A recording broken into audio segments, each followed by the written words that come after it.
Assalamualaikum warahmatullahi wabarakatuh. Anak-anak, apa kabarnya? Hari ini kita lanjutkan materinya ya. Materi masih tentang kemagnetan dan penerapannya dalam kehidupan sehari-hari. Nah, materi yang akan kita bahas hari ini adalah tentang induksi elektromagnetik ya. Ini pertemuan terakhir di bab ini ya. Nanti minggu depan kita masuk ke bab yang baru. Oke, langsung saja. Tujuan pelajarannya hari ini yaitu supaya kamu lebih memahami pengaruh medan magnet terhadap arus listrik.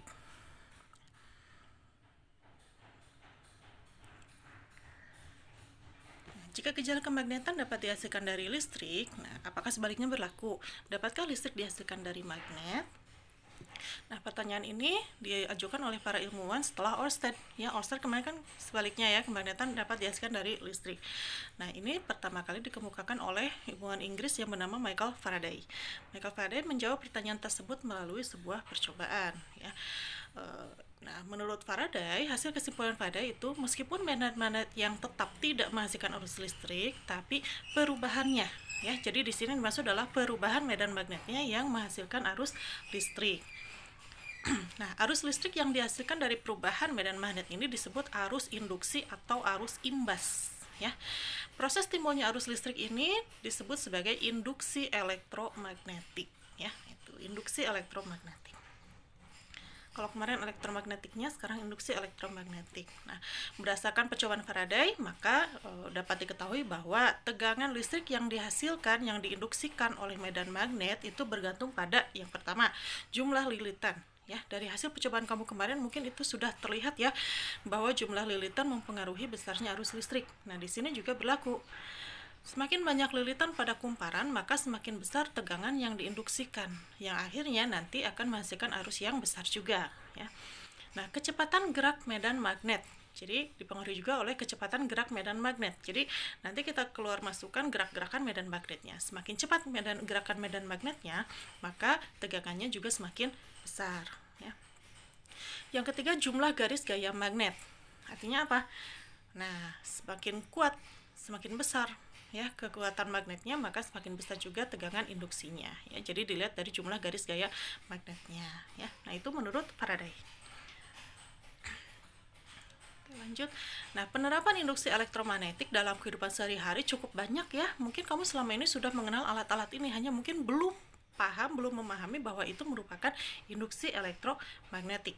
Yang pertama itu generator ya, generator mungkin sering digunakan di peralatan listrik ya. Nah, generator ada generator AC atau alternating current atau generator arus bolak-balik, dan generator DC atau direct current ya.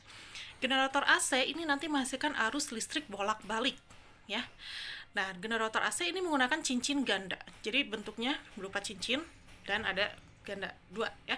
Sementara generator DC ini menghasilkan arus searah ya, dan menggunakan cincin belah atau kita kenal istilahnya dengan komutator ya. Nah, jadi generator AC perbedaannya itu cukup sederhana. Kalau generator AC itu menggunakan cincin ganda, kalau generator DC menggunakan cincin belah. Bisakah generator AC dijadikan generator DC? Bisa nggak? Iya, bisa. Bagaimana caranya? Ya, tinggal belah aja cincinnya ya, tinggal belah cincinnya, jadinya cincin belah atau menjadi komutator, jadilah generator AC itu menjadi generator DC ya. Itu kalau generator DC jadi AC bisa nggak? Agak sulit ya, kenapa? Cincinnya udah belah, nggak bisa ya. Oke, nah itu. Nah, generator ini menghasilkan listrik melalui gerak putar kumparan di dalam medan magnet. Jadi nanti dia berputar kumparannya.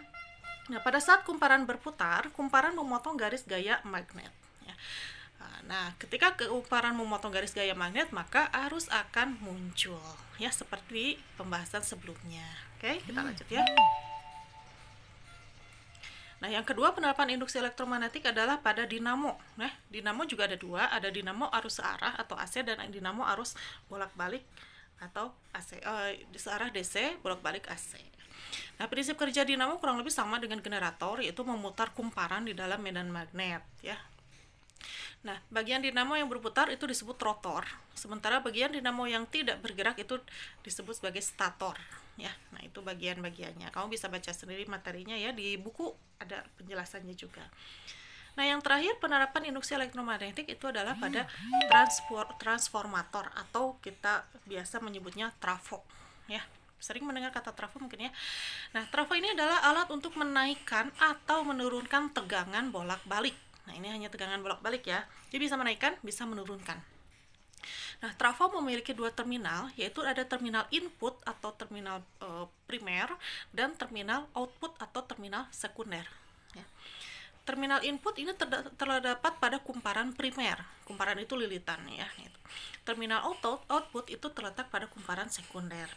Tegangan listrik yang akan diubah nanti dihubungkan dengan terminal input. Jadi inputnya berapa? Yang mau diubahnya berapa? Apakah mau dinaikkan? Apakah mau diturunkan? Nah, hasil pengubahannya nanti ya setelah dinaikkan atau diturunkan nanti keluar melalui terminal output.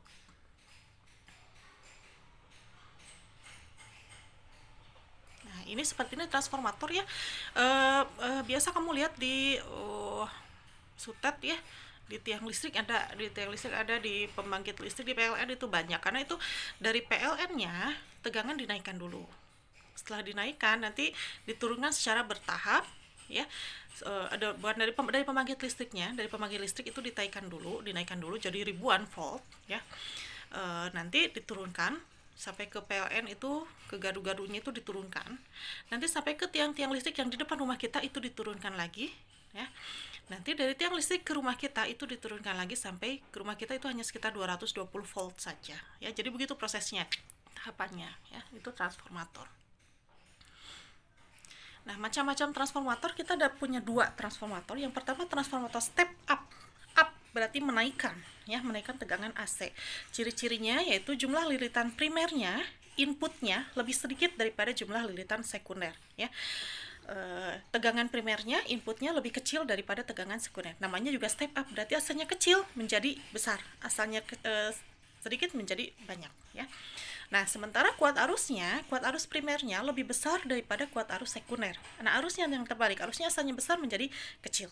Kalau tegangannya asalnya kecil jadi besar. Itu trafo step up. Yang kedua ada trafo step down. Step down berarti down, menurunkan. Berarti asalnya besar menjadi kecil, asalnya tinggi menjadi rendah. Ya, kebalikannya, ciri-cirinya kebalikannya. Jumlah lilitan primernya lebih banyak daripada jumlah lilitan sekunder. Tegangan primernya lebih besar daripada tegangan sekunder. Dan arus primer lebih kecil daripada arus sekunder. Ya, nah itu kebalikan dari trafo step. Ini aja, up menaikkan asalnya kecil jadi besar, down menurunkan asalnya besar jadi kecil ya itu. Nah, seperti ini kurang lebih ya. Yang A itu adalah trafo step down, dari jumlah lilitannya kamu perhatikan ya, jumlah lilitannya asalnya besar banyak jadi sedikit. Yang B itu trafo step up, jumlah lilitannya asalnya kecil jadi banyak. Nah, besar tegangan dan kuat arus pada trafo bergantung banyaknya lilitan ya. Besar tegangan sebanding dengan jumlah lilitan dan berbanding terbalik dengan besar kuat arus. Makin banyak jumlah lilitan tegangan, nanti tegangannya juga makin besar. Nah, hubungannya bisa kita tuliskan dalam bentuk persamaan seperti ini. Vp per Vs sama dengan Np per Ns. Ya, Vp-nya tegangan primer, Vs-nya tegangan sekunder, Np-nya jumlah lilitan primer, Ns-nya jumlah lilitan sekunder. Itu hubungannya ya, jadi sebanding.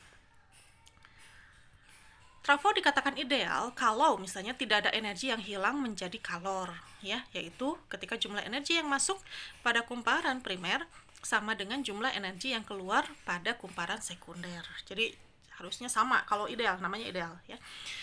Hubungan antara tegangan dengan kuat arus pada kumparan primer dan sekunder dirumuskan sebagai berikut.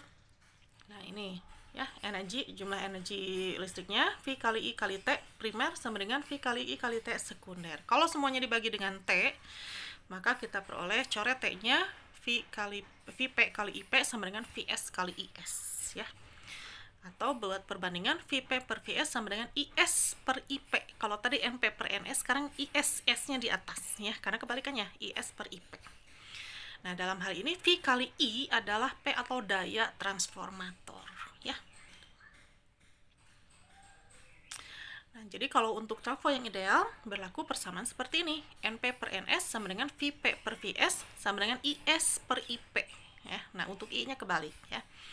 Dengan V-nya tegangan primer, VS-nya tegangan sekunder, NP-nya jumlah lilitan primer, NS-nya jumlah lilitan sekunder, IP-nya kuat arus primer, IS-nya kuat arus sekunder, WP-nya energi primer, dan WS-nya adalah energi sekunder. Nah, ini persamaan yang kita gunakan. Sederhana sih ya. Pada kenyataannya, tidak ada yang namanya ideal. Ya, nggak ada yang namanya ideal. Termasuk trafo juga nggak ada yang ideal. Kenapa? Ketika kita menggunakan trafo, kalau kita pegang itu akan panas. Berarti apa? Ada energi kalor, ya. Akan sebagian akan berubah menjadi energi kalor, ya. Nah, berkurangnya daya dan energi listrik ini kita sebut sebagai ditentukan oleh efisiensi trafo. Besarnya efisiensi dilambangkan dengan huruf ini dibacanya new ya. Seperti N ada ekornya dibacanya new. Nah, seperti ini rumusnya ya, perbandingan antara daya sekunder dengan daya primer PS per PP kali 100%, berapa persen efisiensinya ya.